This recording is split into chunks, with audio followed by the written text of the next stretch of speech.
plutôt faune. Des enfants. Sensibiliser puis agir. Collective, c'est bien plus intéressant et enrichissant. Littoral, on est en Charente-Maritime quand même.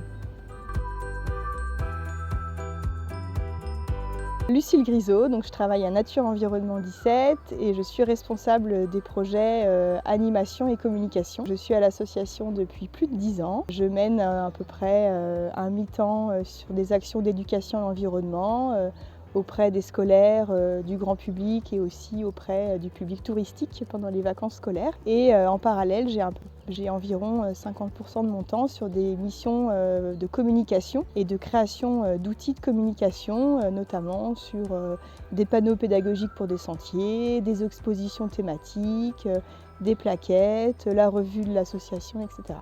Nature Environnement 17, c'est une association départementale de protection de la nature. Donc notre siège est à Surgères, mais on agit sur l'ensemble de la Charente-Maritime. On est actuellement 13 salariés, donc divisés en différents secteurs. Le plus grand secteur, c'est le pôle, on va dire le pôle études.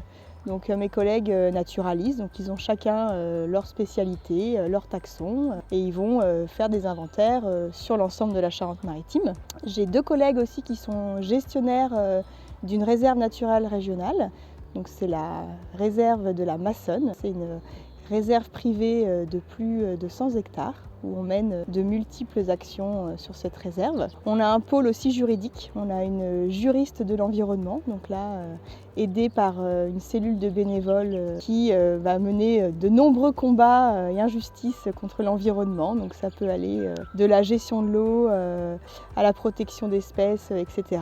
Et on a le pôle éducation à l'environnement, on est 2 salariés, Morgane et moi Lucille, pour agir auprès de tout public sur l'ensemble du département. Depuis 1 an, on mène un projet pédagogique qui s'intitule Un serpent dans mon jardin. C'est un projet vraiment global. Il y a une action pédagogique auprès de l'école, mais il y a aussi une partie formation auprès des élus et des agents communaux, et on a aussi une action auprès des citoyens. Donc en fait, c'est un projet global qu'on a mené sur 2 communes l'année dernière et qu'on mène sur 4 communes cette année en Charente-Maritime. Et en fait, tous les groupes d'acteurs se mélangent, et ça, je trouve ça très très intéressant et bien plus bénéfique. Et en fait, les enfants sont force de proposition. Donc à la suite des différentes animations pédagogiques qu'ils ont eues, eh bien, ils vont proposer des actions d'aménagement sur leur commune pour favoriser les serpents sur leur commune.